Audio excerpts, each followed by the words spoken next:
नमस्कार मित्रों इन दिनों में दिल्ली में किताबों का मेला चल रहा है। आप सबको मालूम है, ये जो बुक फेयर है ये अपनी 50वीं सालगिरह मना रहा है। ये भारत का जो बुक फेयर है इसकी 50वीं सालगिरह है और इस बार विशेष रूप से अतिथि के रूप में हर इस मेले में हर बार हम किसी न किसी ऐसे देश के प्रतिनिधि को और वहाँ के साहित्यकारों को निमंत्रित करते हैं जिनका संबंध जो है बिल्कुल विशुद्ध रूप से सृजनशील लेखन, क्रिएटिविटी इससे जुड़ा हुआ होता है।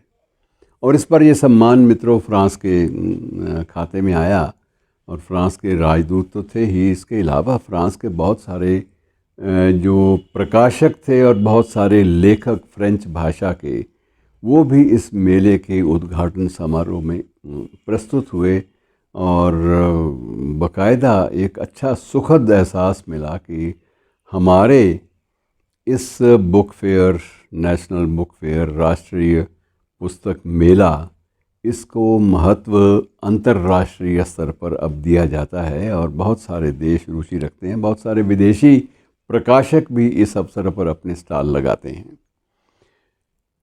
इस बार भी स्टॉल्स की कमी नहीं है, लेकिन दो मित्रों प्रश्न हैं जो मैं आपके सामने उठाना चाहता हूं। और पहला प्रश्न ये है कि क्या कारण है कि हमारे भारतीय लेखकों ने कला और ऐसे कला से जुड़े हुए विषयों के बारे में कभी ध्यान नहीं दिया।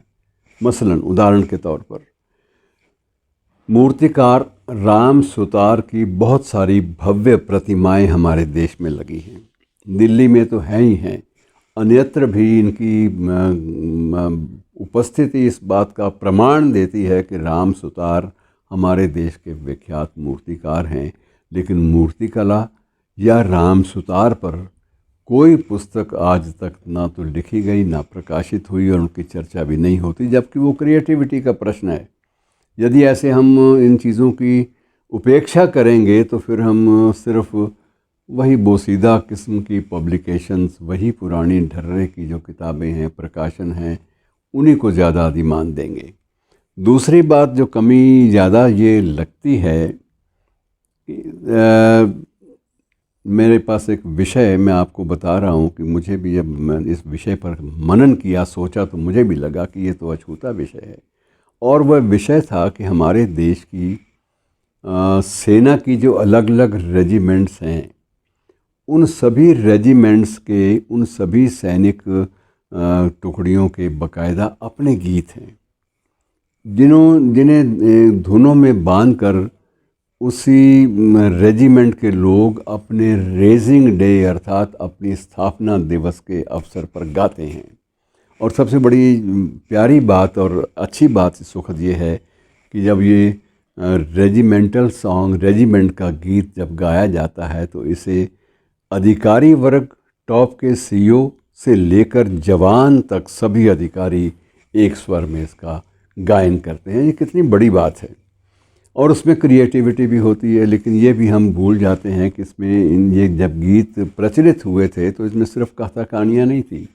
इन गीतों को कई बार प्रतिष्ठित शायरों से, कवियों से लिखवाया भी गया था। मसलन इसमें शकील का भी एक लिखा हुआ गीत है, एक रेजिमेंट सॉन्ग है। वैसे बहुत सारे आपको मिल जाएंगे जब आप इस दिशा में देखेंगे।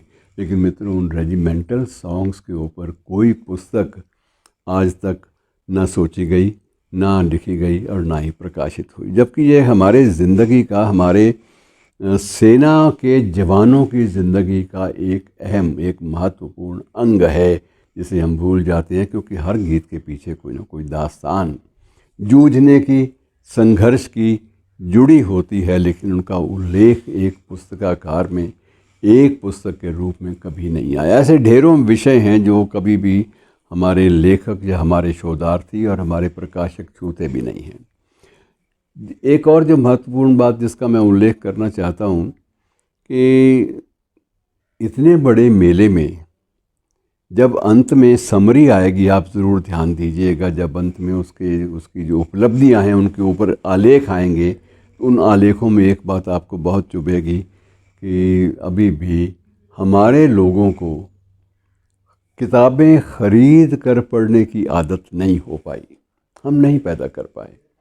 अभी भी हमें कोई किताब पसंद भी आ जाती है तो हम लोग अपेक्षा करते हैं, उम्मीद लगाते हैं कि कहीं से ये पुस्तक हमें भेंट में मिल जाए तो हम इसको अपने धरोहर के रूप में रखेंगे। पुस्तक के प्रति सम्मान है, प्यार है, उसके कंटेंट को हम देखना चाहते हैं, उसमें प्रकाशित संपादित सामग्री को भी हम पढ़ना चाहते हैं, लेकिन ख़रीद कर पढ़ने की जो प्रवृत्ति होती है वो मित्रों अभी भी हमारे उत्तर भारत में विशेष रूप से बेहद कम है। मैंने ये भी देखा है कि कई बार कुछ स्थानों पर, जैसे मलयाली क्षेत्र में वहाँ भी और बंगाली में भी, दोनों भाषाओं में मैंने ये बात देखी है कि वहाँ जो पाठक है वो किताबें ख़रीद कर पढ़ना ज़्यादा पसंद करता है, लेकिन इधर का जो लेखक है या जो पाठक है वो अधिकांशतया लेखक ये मान के चलता है कि मुझे ये किताब तो भेंट ही करनी पड़ेगी, भेंट में ही जाएगी। और जो पाठक है, सुधी पाठक, वो उम्मीद लगाता है कि ये कहीं से मुझे पुस्तक जो है वो भेंट हो जाए तो मैं इसको पढ़ लूँ। उस पर पैसे खर्च करने की हिम्मत नहीं होती। और इसी संदर्भ में मित्रों, जब बुक फेयर की बात कर रहे हैं तो कहाँ बच सकते हैं हम उस नज़्म से, उस कविता से जो हमें गुलजार साहब ने दी। और ये कविता के कुछ अंश मैंने पहले भी पढ़े थे, लेकिन आज इस संदर्भ में, बुक फेयर के संदर्भ में, ये ज़रूरी है कि उसको पुनर्पाठ उसका कर लिया जाए। कविता में देखिए, उसमें किताबों की अहमियत, ज़िंदगी में संवेदनशीलता की जो पकड़ है, संवेदनशीलता पर जो पकड़ है किताबों की, उसके बारे में यह कविता आपके सन्मुख में प्रस्तुत कर रहा हूँ। किताबें झांकती हैं बंद अलमारी के शीशों से। किताबें झांकती हैं बंद अलमारी के शीशों से, बड़ी हसरत से तकती हैं, महीनों अब मुलाकातें नहीं होती। महीनों अब मुलाकातें नहीं होती, जो शामें उनकी सोहबत में कटा करती थी, अब अक्सर गुज़र जाती हैं कंप्यूटर के पर्दों पर। वो शामें उनकी सोहबत में कटा करती थी, वो अक्सर गुज़र जाती हैं कंप्यूटर के पर्दों पर। बड़ी बेचैन रहती हैं किताबें, बड़ी बेचैन रहती हैं किताबें, उन्हें अब नींद में चलने की आदत हो गई है। जो कदरें वो सुनाती थी कि जिनके, जो रिश्ते वो सुनाती थी कि वो सारे के सारे उधड़े उधड़े हैं। जो रिश्ते वो सुनाती थी वो सारे उधड़े उधड़े हैं। कोई सफ़ा पलटता हूँ तो एक सिसकी निकलती है। कोई सफ़ा पलटता हूँ तो एक सिसकी निकलती है। कई लफ्ज़ों के मानी गिर गए हैं, कई लफ्ज़ों के मानी गिर गए हैं। बिना पत्तों के सूखे टुंड लगते हैं वो अल्फाज। बिना पत्तों के सूखे टुंड लगते हैं वही अल्फाज, जिन पर अब कोई मानी नहीं उगते। जिन पर अब कोई मानी नहीं उगते। ज़बां पर जायका आता था जो सफ़ा पलटने का। ज़बां पर जायका आता था जो सफ़ा पलटने का। अब उंगली क्लिक करने से बस झपकी गुज़रती है।